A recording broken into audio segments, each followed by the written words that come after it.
ఇటీవల తెలంగాణ ప్రభుత్వం సమక్షంలో లొంగిపోయిన మావోయిస్ట్ పార్టీ అగ్రనాయకుడు దేవ్జీ అనుచరులు కావచ్చు, అట్లాగే ఆ పార్టీకి సంబంధించిన సాయుధ విభాగం పీపుల్స్ లిబరేషన్ గెరిల్లా ఆర్మీకి సంబంధించిన సభ్యులు 124 మంది ముఖ్యమంత్రి రేవంత్ రెడ్డి ముందు లొంగిపోయారు. 124 మంది. ఇది బహుశా మావోయిస్ట్ పార్టీ చరిత్రలో ఇంత సంఖ్యలో తెలంగాణలో లొంగిపోవడం ఇదే ప్రథమం. ఇంతకుముందు ఛత్తీస్గఢ్లో, మరొక చోట వేరే రాష్ట్రాల్లో ఆ సంఖ్యలో అంటే 100+ లొంగిపోయిన సందర్భాలు ఉన్నాయి. కానీ తెలంగాణలో ముఖ్యమంత్రి రేవంత్ రెడ్డి సమక్షంలో 124 మెంబర్స్ సాయుధ మావోయిస్టులు లొంగిపోవడం అనేది ఒక హిస్టారికల్ ఘట్టంగానే మనం భావించాలి. అట్లాగే ఆ పార్టీకి చెందిన మాజీ కార్యదర్శి, ఆ పార్టీ అత్యంత సీనియర్ నాయకుడిగా చెప్పుకుంటున్న మనం ముప్పాల లక్ష్మణరావు అలియాస్ గణపతి నేపాల్లో ఉన్నట్టుగా గడిచిన కొద్ది రోజులుగా పెద్ద ఎత్తున ఒక ప్రచారం జరుగుతోంది. ఆయన నేపాల్లోనే ఉన్నారా, లేకుంటే ఇంకెక్కడ ఉన్నారా అనే దానికి సంబంధించి క్లారిటీ లేదు.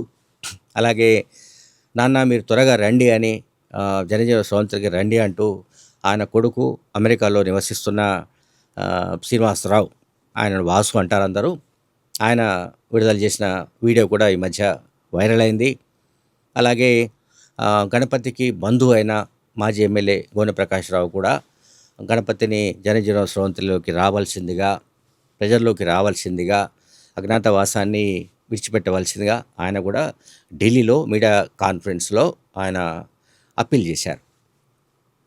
సరే, మీ కాంటెస్ట్లో గణపతి ఇక రేపో మాపో లొంగిపోతారనో, లేకుంటే లొంగిపోయే అవకాశాలు ఉన్నాయనో, నేపాల్ నుంచి ఆయనను రప్పించే చర్యలు చేపడుతున్నారనో, ఆయన నేపాల్లో ఎక్కడున్నారో ఆచూకీ దొరికిందనో, ఇట్లా రకరకాల కథనాలు గడిచిన కొన్ని రోజులుగా, ఐ థింక్ దాదాపు ఒక నెల రోజులుగా ఉధృతంగా ఈ ప్రచారం సాగుతోంది సోషల్ మీడియాలో.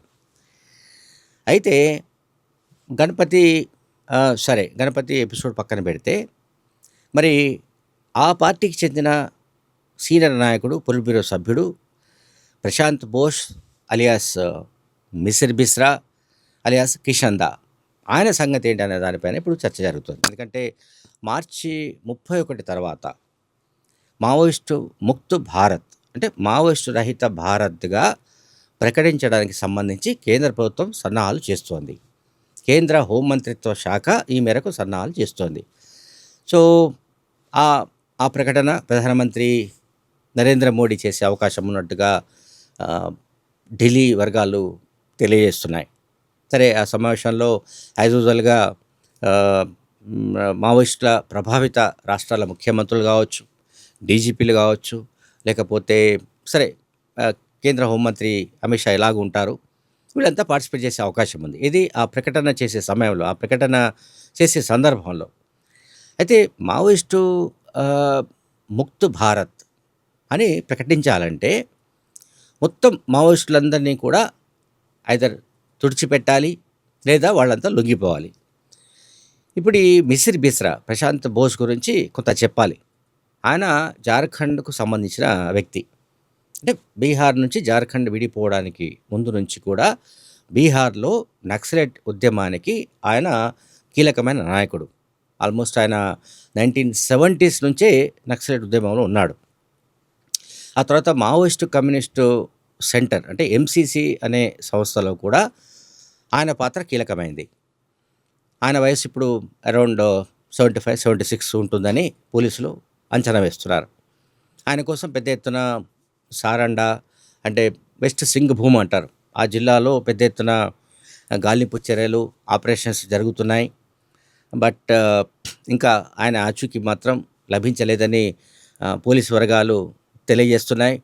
1970s నుంచే ఈ మూమెంట్లో ఉన్న ప్రశాంత్ బోస్ అదే ఎంసీసీలో ఉన్న నాయకుడిగా ఆయనకు ఒక గుర్తింపు ఉంది. ఎంసీసీ, పీపుల్స్ వార్ ఈ రెండు విలీనమైన తర్వాత 2004లో భారత కమ్యూనిస్ట్ పార్టీ మావోయిస్టు పార్టీగా ఇది అవతరించింది. సరే, మావోయిస్టు పార్టీ అవతరించిన తర్వాత కూడా గణపతి, నంబాల కేశవరావు అలియాస్ బసవరాజు అండ్ మిసిర్ బిస్రా ఇటువంటి వాళ్ళంతా కూడా కీలకమైన భూమిక పోషించారు. సరే బసవరాజు ఎన్కౌంటర్లో చనిపోయారు. ఇక మిగిలిన టాప్ క్యాడర్‌లో మలోజుల వేణుగోపాల్ లాంటి వాళ్ళు, దేవ్‌జీ లాంటి వాళ్ళు, మల్లా రాజిరెడ్డి లాంటి వాళ్ళు, అండ్ తక్కెలపల్లి వాజురావు లాంటి వాళ్ళు, అండ్ బార్షదేవ వగైరా వీళ్ళంతా చాలామంది లొంగిపోయారు వివిధ రాష్ట్రాల్లో. హిడ్మా వంటి కేంద్ర కమిటీ సభ్యుడు ఆంధ్రప్రదేశ్లో మారేడుమిల్లి ప్రాంతంలో ఎన్కౌంటర్లో చనిపోయాడు.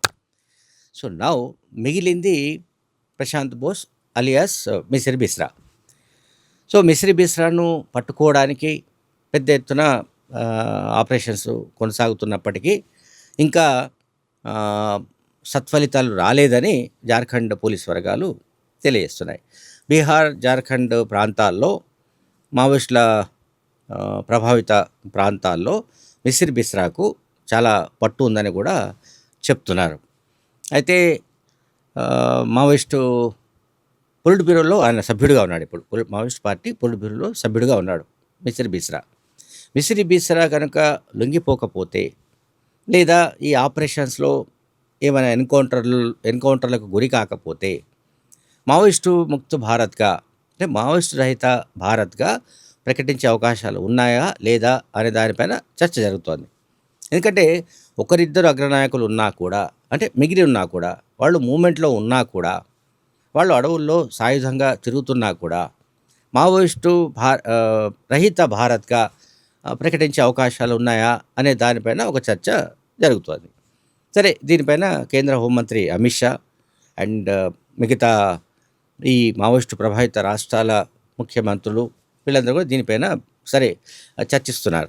సో మిసిరి బిస్రాతో పాటు ఉమ్మడి వరంగల్ జిల్లాకు చెందిన పసునూరి నరహరి కూడా ఇంకా అండర్గ్రౌండ్లో ఉన్నట్టు తెలుస్తోంది. వీళ్ళతో పాటు ఇంకొక 30-40 మంది సాయుధులు ఉండవచ్చునని, సాయుధ మావోయిస్టులు ఉండవచ్చునని జార్ఖండ్, ఛత్తీస్గఢ్ పోలీస్ వర్గాలు చెప్తున్నాయి. జార్ఖండ్, ఛత్తీస్గఢ్, మహారాష్ట్ర ఇవన్నీ కూడా బార్డరింగ్ ఏరియాస్ కనుక ఈ ప్రాంతాల్లోనే మావోయిస్టు పార్టీ బలంగా నిర్మాణమైంది.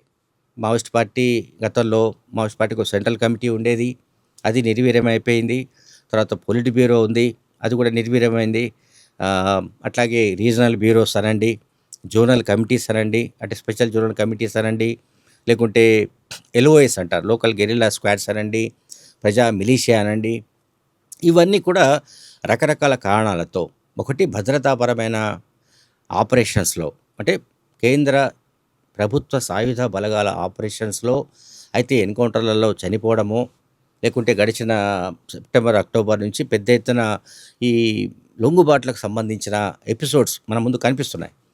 వీటి కారణంగాను మొత్తం మీద ఇవన్నీ కూడా ఈ కమిటీలన్నీ కూడా పూర్తిగా నిర్వీర్యమైపోయినట్టుగా భావించాలి, పూర్తిగా నిర్మూలనకు గురైనట్టుగా కూడా భావించాలి. ఇంకా అక్కడక్కడ ఈవెన్ ఛత్తీస్గఢ్, మహారాష్ట్ర, లేకపోతే ఒడిశా అండ్ జార్ఖండ్ ఇటువంటి రాష్ట్రాల్లో అక్కడక్కడ కొంతమంది ఉన్నట్టుగా తెలుస్తోంది.